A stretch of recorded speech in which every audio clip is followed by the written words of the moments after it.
നമ്മൾ hair protect ചെയ്യാൻ വേണ്ടിയിട്ട് ഈ കൂടുതലൊന്നും തേച്ച് തലമുടി കളയേണ്ട നാച്ചുറൽ ഇൻഗ്രീഡിയൻസ് ഒന്ന് പരീക്ഷിച്ച് നോക്കുക. നമ്മൾ ഒരുപാട് നാളായിട്ട് ഉപയോഗിക്കുന്നതാണ്. ഇത് നമ്മൾ ഉണ്ടാക്കുന്നതാണ് ഇവിടെ കേട്ടോ. കറ്റാർവാഴയുടെ ജെല്ലെടുക്കും, 3 ബദാം, ഇത് തുളസിയുടെ ഇലയാണ്. തുളസിയുടെ ഇല, 2 പീസ് കോക്കനട്ടിൻ്റെ ചെറിയ 2 പീസ്. ഇതെല്ലാം കൂടെ കുറച്ച് വെള്ളത്തിൽ, ശുദ്ധമായ കുറച്ച് വെള്ളത്തിലിട്ട് നല്ല അങ്ങോട്ട് പുഴുങ്ങിയെടുക്കും. ഈ കറ്റാറ് ജെല്ലൊക്കെ അതിലിട്ടിട്ട് ആ വെള്ളത്തിലിട്ടാൽ കൂടുതൽ വെള്ളം ആവാനും പാടില്ല.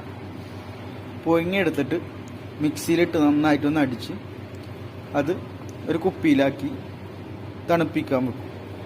അതിന് ശേഷം നമ്മൾ കുളിക്കുന്നതിന് ഒരു 10-20 മിനിറ്റ് മുന്നേ ശരിക്ക് മസാജ് ചെയ്യുക തലയിൽ, എന്നിട്ട് കുളിക്കുക. സംഭവം മുടി കൊഴിച്ചിൽ എല്ലാം നിൽക്കും.